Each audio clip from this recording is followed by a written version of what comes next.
Hello friends, मैं मुकेश मेडवाल एक बार फिर से अपने यूट्यूब चैनल पर आप सबों का हार्दिक स्वागत और अभिनंदन करता हूं। उम्मीद करता हूं कि आप सब स्वस्थ होंगे, कुशल होंगे। और आज के इस एपिसोड में हम सब बात करेंगे मणिपुर के संकट के बारे में। मणिपुर पूर्वोत्तर भारत के जो 7 सिस्टर्स स्टेट्स हैं, उस 7 सिस्टर्स स्टेट्स में आने वाले एक राज्य है। और इस राज्य की अगर बात करें तो पूर्वोत्तर भारत में ईस्टर्न मोस्ट जो स्टेट है, उस स्टेट में से एक स्टेट जो है मणिपुर है। लेकिन मणिपुर आजकल बहुत ही सुर्खियों में है, और सुर्खियों में होने का सबसे बड़ा जो कारण है वो कारण है इसका हिंसाग्रस्त होना। आजकल की अगर हम समाचार पत्रों की बात करें, न्यूज़ चैनल्स की बात करें, सोशल मीडिया की बात करें, भारत के जिस एक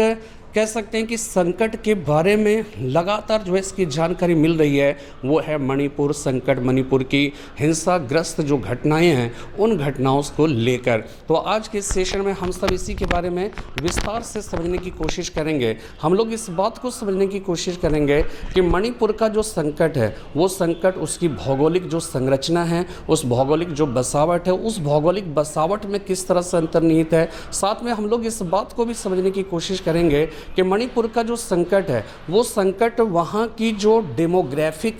जो सिचुएशंस है, उस सिचुएशंस में कहाँ तक अंतर्निहित है। मैतेई का जो विवाद है, मैतेई और नागा कुकी का जो विवाद है, वो विवाद क्या है, हम लोग आज के सेशन में इसी बात को समझने की कोशिश करेंगे। लेकिन बात को आगे बढ़ाने के पूर्व सबसे पहले हम सब जो है मणिपुर क्राइसिस को लेकर एक बहुत ही ब्रीफ इंट्रोडक्शन अपने जो है चलचित्रों के माध्यम से, तस्वीरों के माध्यम से देखेंगे।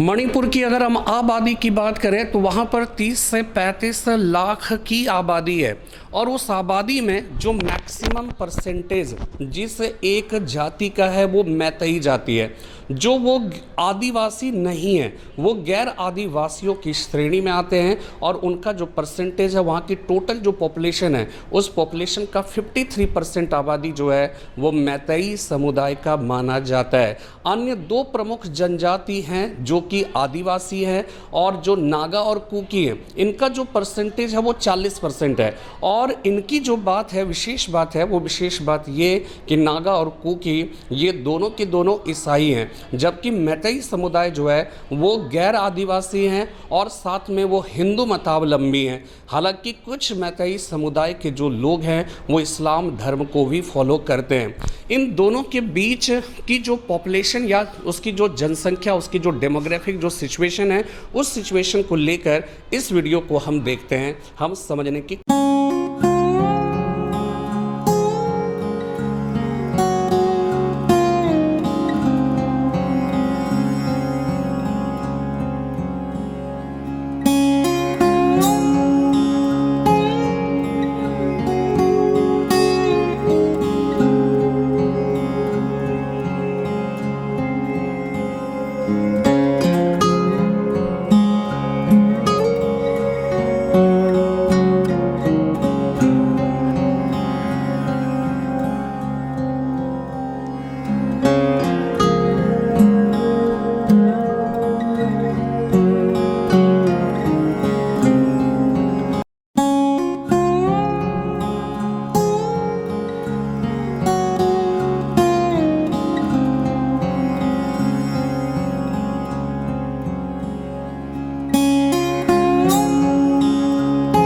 मणिपुर की जो जनसंख्या की संरचना है, उसका जो डेमोग्राफिक जो कंस्ट्रक्शंस है, उस कंस्ट्रक्शंस की अगर हम बात करें तो जैसा कि अभी अभी अपने अपनी वीडियो में देखा कि वहाँ पर मैतेई समुदाय के लोग ज़्यादा रहते हैं, जबकि कुकी और नागा ये 2 जनजाति के जो लोग हैं वो लोग जो है वो क्या है कि कम संख्या में है। तो इन दोनों के बीच का जो संघर्ष है, उस संघर्ष के कारण को आगे और विस्तार से समझने की कोशिश करेंगे। लेकिन हम लोग सबसे पहले यह भी समझ लें कि मणिपुर की जो क्राइसिस है, उस क्राइसिस का, उसके भौगोलिक जो संरचना है, उसका जो ज्योग्राफिकल जो एक्सप्रेशन है, उस एक्सप्रेशन में कहाँ तक अंतर्निहित है। जैसा कि आप सब जानते हैं, अगर मणिपुर राज्य का आपको नक्शा पता होगा, उसकी अगर बनावट पता होगी, तो आप देखेंगे कि वो एक जस्ट लाइक फुटबॉल मैदान की तरह है, जिसके बीच में क्या है कि घाटी है और उसके चारों तरफ जो है वो पहाड़ियाँ हैं। और पहाड़ियों का जो कह सकते हैं कि उसका जो क्षेत्रफल है, वो क्षेत्रफल उसकी घाटी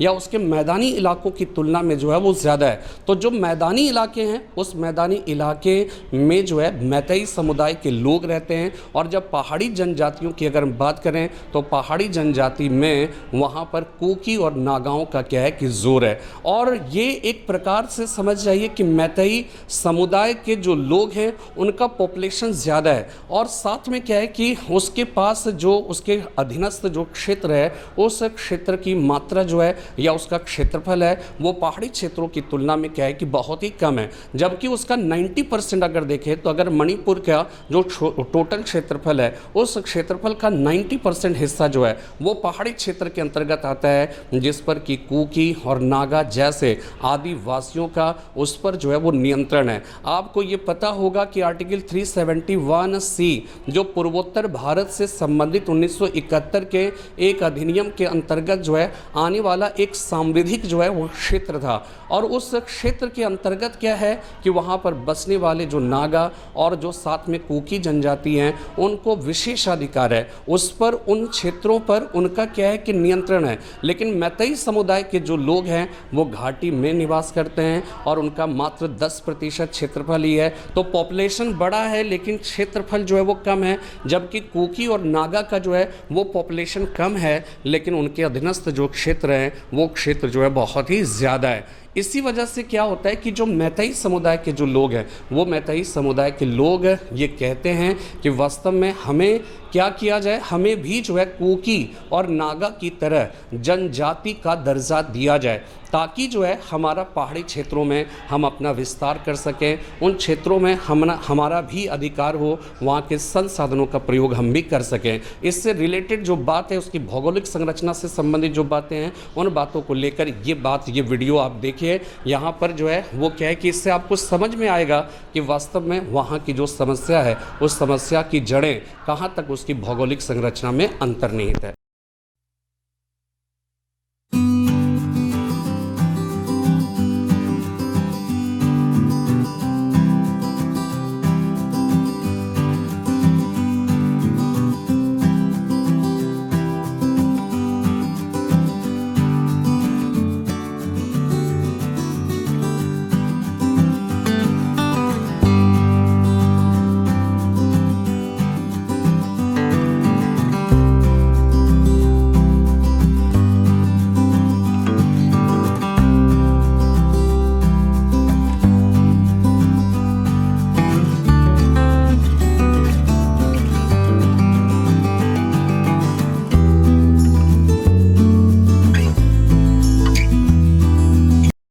अब हम लोग इस बात को समझने की कोशिश करें कि जो मणिपुर की आबादी में जो 3 समुदाय के लोग हैं, मैतेई, नागा और कुकी, जैसा कि हमने आपको बताया कि जो मैतेई का उसका जो पॉपुलेशन है, वहाँ के टोटल पॉपुलेशन का 53% है। और जबकि 40% के हिस्से में जो है किसका नियंत्रण या किसका जो है भागीदारी है, वो है आपका कुकी और साथ में नागा का। अब यहाँ पे हमें ये समझना है कि जो मैतेई समुदाय है, उन समुदाय का किस तरह से वहाँ पे नियंत्रण है, नागा और कुकी का नियंत्रण किस तरह से है। तो मैतेई समुदाय के लोगों को याद रखना है कि उनकी जो भाषा है मणिपुरी भाषा है, और भारत के संविधान की 8वीं अनुसूची में मणिपुरी भाषा को जगह मिल चुका है। सबसे बड़ी बात क्या है कि मणिपुर जो विधानसभा है, उस विधानसभा में सीटों की संख्या जो है वो 60 है, उसमें से 40 सीट्स जो है वो क्या है मैतेई समुदाय के लोग लोगों का ही है। तो ऐसी स्थिति में क्या है कि अगर हम 60 सीट्स में देखें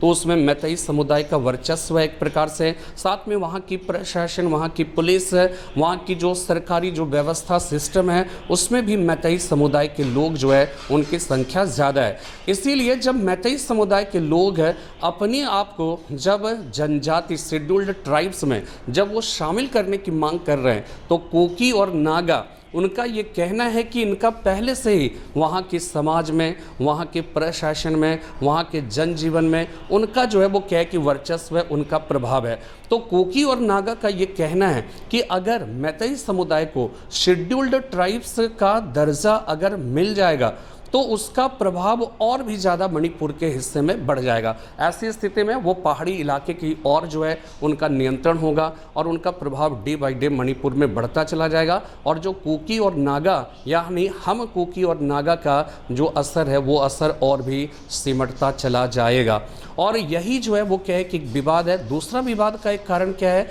वो कारण ये है कि अगर आप देखिएगा कुकी और नागा ये सब ईसाई धर्म को मानते हैं, मैतेई समुदाय के लोग हिंदू धर्म को मानते हैं, तो एक कहीं ना कहीं जो रिलीजियस धार्मिक और कह सकते हैं उनका जो सांस्कृतिक जो उनकी अपनी अपनी जो प्रकृति है वो प्रकृति भी कहीं ना कहीं इन दो समुदायों के बीच के विवाद का जो है वो कारण बन जाता है। यानी कि आदिवासी बनाम गैर आदिवासी का जो है वो क्या कि एक उसका जो है कह सकते हैं कि एक संकट की स्थिति या संघर्ष की स्थिति जो है वहाँ पर क्या है कि बन जाती है। अच्छा, इस बात को भी समझना बहुत ही ज़रूरी है कि वहाँ पर अगर आप देखिएगा तो जो है जो मतलब कह सकते हैं पहाड़ों में निवास करने वाली जो जनजाति है यानी नागा और कुकी, उन जनजातियों की जो अपनी व्यवस्था है ना वो व्यवस्था पहाड़ी परिषद के द्वारा संचालित होता है, जो कि कह सकते हैं कि ऑटोनॉमस है। और वो ऑटोनॉमस है और यहाँ तक कि ये कहा जाता है कि वहाँ की सरकार अगर कोई निर्णय लेती है तो वो बिना पहाड़ी जो परिषद है, स्वायत्त पहाड़ी परिषद है, उस पहाड़ी परिषद की कह सकते हैं कि उससे सलाह मशविरा किए बगैर किसी तरह का कोई डिसीजन जो है वो कह कि नहीं ले सकते। लेकिन क्या था कि मैतेई समुदाय के द्वारा कह सकते हैं कि अपने आप को शेड्यूल्ड ट्राइब्स का दर्जा दिए जाने की जो मांग थी वो मांग इतनी प्रबल, इतनी सशक्त थी कि मणिपुर हाई कोर्ट में इस मामले को ले जाया गया और मणिपुर हाई कोर्ट ने भी वहाँ की सरकार से जो है कहा कि जो मैतेई समुदाय है उस मैतेई समुदाय के शेड्यूल्ड ट्राइब्स में शामिल किए जाने का जो मामला है उस मामले पर वहाँ की सरकार उस पर तुरंत विचार करे, उस पर जल्द से जल्द विचार करने की कोशिश करे और इस संकट का समाधान करे। तो ये जब मामला जैसे ही जो है नागा और कुकी को पता चला, यानी कि मणिपुर हाई कोर्ट के द्वारा मैतेई समुदाय के संदर्भ में शेड्यूल्ड ट्राइब्स में शामिल किए जाने की जो बात वहाँ की सरकार से जब जानने की कोशिश की गई या उनको कहा गया कि इस समस्या का जल्द से जल्द समाधान ढूंढा जाए, तो वहाँ के कुकी और नागा जनजाति को ऐसा लगा कि जो मैतेई समुदाय के लोग हैं उस मैतेई समुदाय के लोगों को शेड्यूल्ड ट्राइब्स में शामिल किया जाएगा। और तब फिर क्या है कि वहाँ पर एक प्रकार से बवाल खड़ा हो गया। कुकी और नागा ने जो है उन्होंने एकदम पुरजोर जो है कह सकते हैं कि उसकी मुखालफत, उसका विरोध करना प्रारंभ कर दिया। और चूंकि वो पहाड़ी इलाके में है, जस्ट लाइक आप ऐसे सोचो कि जो फुटबॉल मैच होता है उस फुटबॉल मैच में चारों तरफ गैलरीज बने होते हैं, तो चारों तरफ गैलरीज वाला जो हिस्सा वो पहाड़ी इलाका मान लीजिए, उसमें कुकी और नागा जो है वो निवास करते हैं, ठीक है। और जो पहाड़ी इलाका जो घाटी वाला वो अपेक्षाकृत नीचे का इलाका है, तो वहाँ पर अक्सर जो है हमला होने की संभावना रहती है। मैतेई समुदाय के लोग इस वजह से भी जो है वो क्या है कि परेशान है। तो इस वजह से क्या होता है कि जब शेड्यूल्ड ट्राइब्स के रूप में मैतेई समुदाय को शामिल करने की कह सकते हैं कि उससे संबंधित कोई न्यूज़ जो है जब कुकी और नागा के पास पहुंचा तो वो जो है विद्रोही हो गए और वहाँ पर हिंसा का जो है वो क्या है कि बोलबाला हो गया, वहाँ हिंसा प्रारंभ हो गई। तो हिंसा से रिलेटेड कुछ जो है तस्वीरों में आप देखिए और उससे ये सहज अनुमान लगा सकते हैं कि वहाँ की संकट जो है वो कितनी विषम है, कितनी जो है कह सकते हैं कि संवेदनशील है।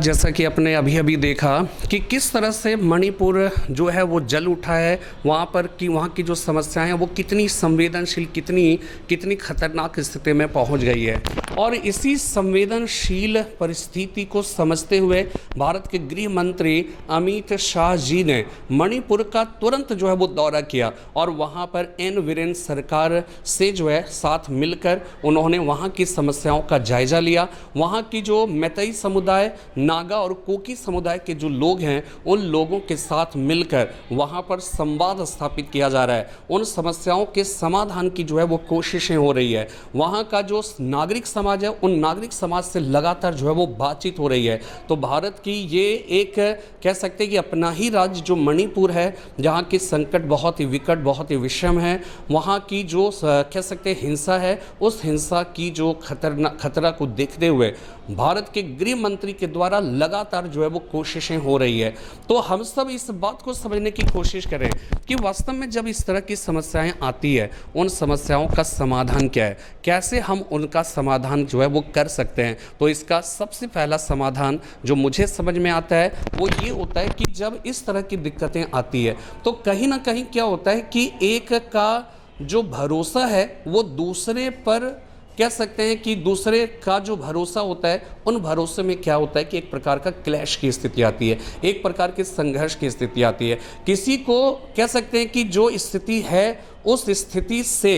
ठीक है, उसे बाहर निकालना, ठीक है, जब जो वर्तमान स्थिति में है उससे उसे बाहर निकालकर उसको विशेषाधिकार देना। जो पहले से विशेषाधिकार का प्रयोग कर रहे हैं उनको कहीं ना कहीं ऐसा लगता है कि उनके विशेषाधिकारों में उन्हें विशेषाधिकार दिए जाने से उनकी स्थिति जो है वो कमज़ोर हो जाएगी। मैतेई समुदाय के लोग जो है वो कहते हैं कि वास्तव में 1949 में जब मणिपुर का जब हिंदुस्तान में विलय हुआ, ठीक है, तो उसके पहले वो एक जनजाति की ही तरह थे, ठीक है, जनजाति का दर्जा उन्हें हासिल था, लेकिन बाद में यह दर्जा छीन लिया गया। और साथ में 1972 में जब मणिपुर एक स्वतंत्र राज्य का दर्जा हासिल किया, तब से किसी न किसी रूप में मैतेई समुदाय के जो लोग हैं वो लोग अपने अधिकारों की मांग करते हैं। उनका ये कहना है कि अगर हमें शेड्यूल्ड ट्राइब्स का दर्जा हासिल हो जाएगा तो ऐसी स्थिति में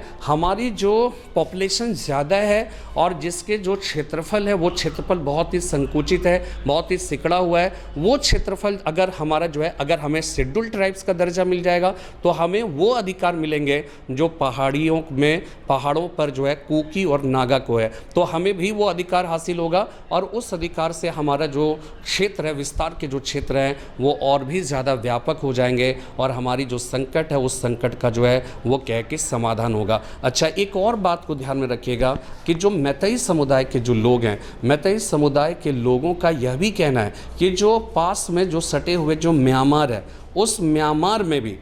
वहाँ पर भी जो है वो क्या है कि वहाँ के जो लोग हैं वो लोग क्या करते हैं कि वहाँ प्रवेश कर जाते हैं और वहाँ की जो जनसंख्या के जो ताने बाने हैं उन ताने बाने को छिन्न भिन्न करते हैं। इसलिए उनकी भी एक मांग यह भी है कि यहाँ की जो जनसंख्या जो संरचना है उस संरचना पर भी जो है विशेष ध्यान दिया जाए, उस पर विशेष जो है निगरानी रखी जाए, ताकि वहाँ की जो डेमोग्राफिक जो ट्रांजिशन है, जो उसका कंस्ट्रक्शन है वो जो है वो क्या है कि नष्ट भ्रष्ट ना हो पाए। उम्मीद करता हूँ कि आप सब बेहतर तरीके से समझ गए होंगे। इस छोटे से वीडियो में एक नई तरह से प्रस्तुति की एक कोशिश थी। उम्मीद करता हूं कि आप सबको ये वीडियो पसंद आया होगा और अगर पसंद आया तो ज़्यादा से ज़्यादा शेयर करिए, लाइक करिए हमारे चैनल को और ज़्यादा से ज़्यादा इसे प्रसारित करने की कोशिश करिए। फिर मैं एक नई वीडियो के साथ उपस्थित होऊंगा। तब तक के लिए जय हिंद, जय भारत।